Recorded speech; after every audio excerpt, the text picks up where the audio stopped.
Mi abuelo fundó Distribuidora Peralta en 1974 con 2 camiones, un socio que abandonó el barco al tercer año y una terquedad que sus hijos heredaron en distintas proporciones.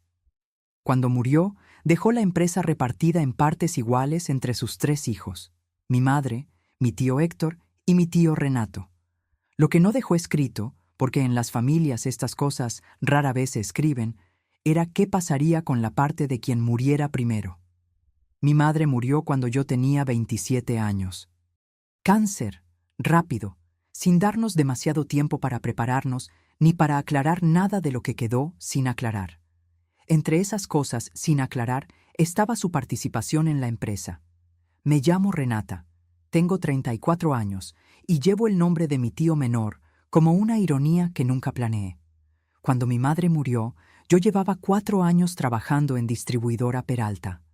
Había entrado como asistente administrativa y para ese momento gestionaba la relación con los 3 clientes más grandes de la empresa.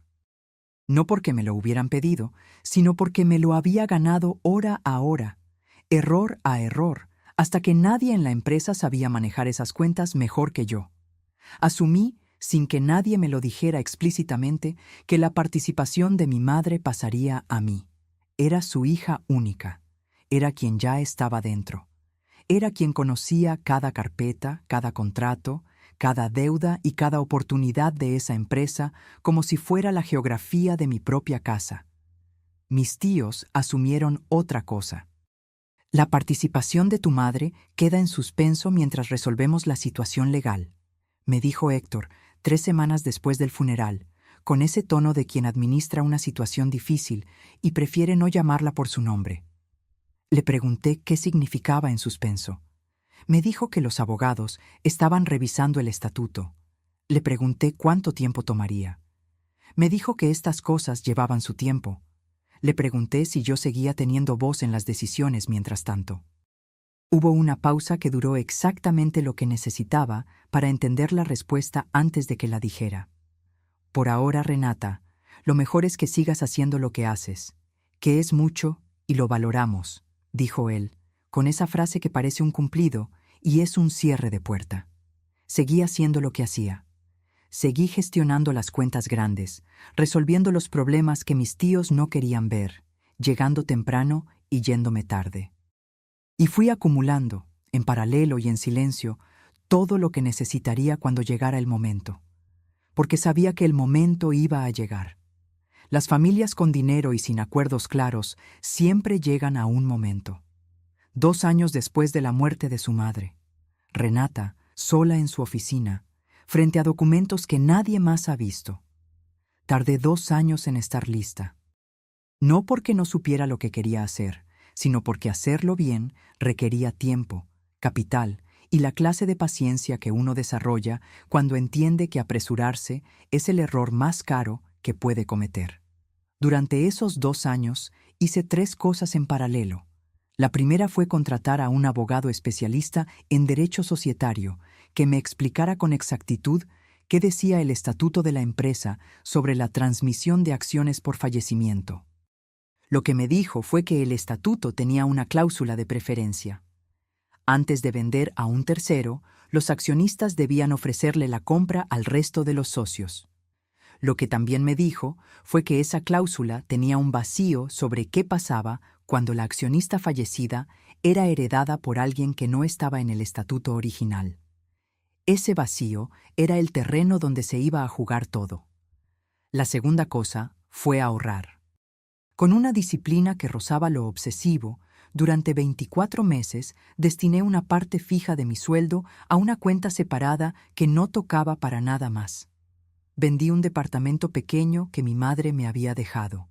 Negocié un préstamo con condiciones que solo consigues cuando tienes un historial crediticio limpio y un proyecto con números reales. Armé el capital como quien arma un rompecabezas, pieza por pieza, sin prisa y sin descuido. La tercera cosa fue esperar a que mis tíos cometieran el error que sabía que iban a cometer. Las personas que creen que te tienen controlada eventualmente se relajan. Y cuando se relajan, actúan sin revisar los detalles. Héctor cometió el error en marzo. Me enteré por casualidad, o por lo que parece casualidad, cuando en realidad es el resultado de años prestando atención. Un proveedor con quien tenía buena relación mencionó, sin darse cuenta de que era información nueva para mí, que había escuchado que la distribuidora Peralta estaba en conversaciones para una venta parcial. Llegué a la oficina ese día y revisé los correos a los que tenía acceso por mi rol en la empresa. No encontré nada sobre la venta. Lo que sí encontré fue una reunión en el calendario de Héctor con un nombre de empresa que no reconocí, programada para la semana siguiente, sin descripción. Esa noche llamé a mi abogado. Le dije lo que sabía y lo que sospechaba. Me dijo que teníamos que movernos antes de que la reunión ocurriera. Nos movimos. Sala de reuniones de distribuidora Peralta. Lunes por la mañana. Héctor y Renato esperan al comprador externo que nunca llega. La junta estaba convocada para las 10 de la mañana. Héctor la había organizado como una reunión interna de revisión de resultados, que era la excusa que usaba cuando no quería explicar de antemano de qué se trataba realmente. Yo llegué puntual, como siempre. Mis tíos ya estaban sentados cuando entré. También estaba el abogado de ellos, un hombre que yo conocía de reuniones anteriores y que cuando me vio entrar mostró una expresión que tardé un segundo en identificar como sorpresa contenida. Héctor me saludó con normalidad. Renato menos. Mi tío menor siempre fue peor actor que el mayor. Esperaron 10 minutos antes de que Héctor dijera que había un tema importante que tratar, que habían tomado la decisión de vender la participación correspondiente a la parte de mi madre a un inversor externo que fortalecería la empresa, que era lo mejor para todos, que esperaban mi comprensión. ¿Mi comprensión?, pregunté, con una calma que me había costado años construir. Es una decisión de los accionistas activos, Renata. Tú no tienes participación formal registrada, dijo Héctor, con ese tono de quien cree que está manejando una situación difícil con elegancia. Tienes razón en que no la tenía, dije. Abrí la carpeta que había traído y puse sobre la mesa 2 documentos. El primero era el acuerdo de compraventa firmado 3 semanas antes, mediante el cual yo había adquirido, a través de una sociedad constituida con mi nombre de soltera y una dirección que mis tíos no reconocían, el 42% de las acciones de distribuidora Peralta. Acciones que un inversor externo había puesto discretamente en venta 6 meses antes, sin que Héctor ni Renato lo supieran, porque ese inversor era el hijo del antiguo socio de mi abuelo, quien las había heredado y nunca las había activado.